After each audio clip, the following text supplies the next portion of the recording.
Guys, இப்போ நம்ம ஒரு முக்கியமான விஷயத்தை பற்றி பார்க்க போகிறோம். இப்போ நீங்கள் பார்த்தீங்கன்னா ஒரு ஆட்டுக்குட்டி தெரியும்.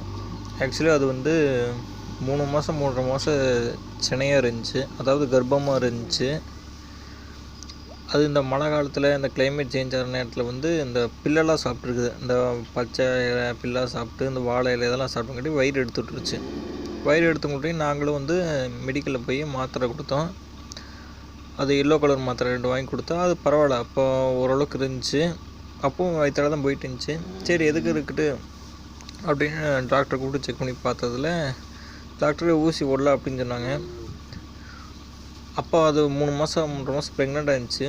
ஊசி போட்டு ஒரு நாள் நைட்டு அவ்வளோதான் இருந்துச்சு. அடுத்த நாள்லேயே அந்த கரைக்குட்டி போட்டுருச்சு. கரைக்குட்டினா ஃபுல்லாக அந்த குட்டியே ஊறாமல் 3.5 மாதத்துலேயே குறப்பிரசத்துலேயே ஒரு குட்டி போட்டு அந்த குட்டி இறந்துருச்சு. இது என்ன தெரியுதுன்னா, நீ எப்போவுமே மாடோ ஆடோ இது மாதிரி சினையாக இருக்கும்போது எந்த பவர்ஃபுல்லான இன்ஜெக்ஷன்ஸையும் யூஸ் பண்ணக்கூடாது. அப்படி யூஸ் பண்ணால் இந்த கரைக்குட்டி போடுறதுக்கு நிறையா சான்சஸ் இருக்குது. இந்த ஆடு மட்டும் இல்லை, ஏற்கனவே ஒரு வருஷத்துக்கு முன்னாடி நாங்கள் ஒரு மாடு ஒன்று வச்சுருந்தோம். மாடு இல்லை, எருமை வச்சுருந்தோம். அந்த எருமைக்கு இப்படி தான் கால் கட்டு வரக்கூடாது அப்படின்னு சொல்லிட்டு எல்லாம் ஊசி போட்டுருந்தாங்க. மற்ற மாடு எருமையில் சினை இல்லை, இந்த ஒரே ஒரு எருமை மட்டும்தான் சினையாக இருந்துச்சு. பாருங்கள், நம்மக்கிட்ட இந்த மாடெல்லாம் இத்தனை மாடு இருக்குது நம்மக்கிட்ட.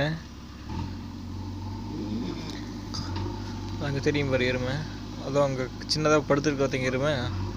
அந்த எருமைக்கு தான் கால் கட்டு வரக்கூடாதுன்னு ப்ரிகாஷன் முன்னெச்சரிக்கையாக ஊசி ஒன்று போட்டோம். கால் கட்டு ப்ரிகாஷனுக்கு ஊசி போட்டாங்க டாக்டர். மற்ற மாடெல்லாம் சென்னை இல்லைங்காட்டி பரவாயில்ல, சரியாக ஊசி போட்டால் எதுவும் ஆகலை. ஆனால் அந்த எருமைக்கு அப்படி ஊசி போட்டோடனே போட்டு ஒரு நாள் அதே போல் தான், ஒரே ஒரு நாள் தான் இருந்துச்சு. அடுத்த நாள் அந்த கூடின கரு அப்படியே வந்துருச்சு. அதாவது அது 2 மாதம் தான் இருக்குது அந்த கரு, அது அப்படியே வெளியே வந்துருச்சு. இதெல்லாம் நீங்கள் பார்த்துக்கோங்க. இதுமாரி உங்கள் மாட்டு பண்ணைக்கு ஆட்டு பண்ணைக்கு இது மாதிரி ஏதோ ஒன்று சினையாக்கும்போது ஊசி இது போட்டோம்னா கொஞ்சம் பவர்ஃபுல் ஊசியெலாம் வேண்டாம், பவர்லெஸ்ஸான ஊசியை மட்டுமே பயன்படுத்துங்க. தேங்க்யூ. மறக்காமல் சேனலுக்கு சப்ஸ்கிரைப் பண்ணிடுங்க. தேங்க்யூ.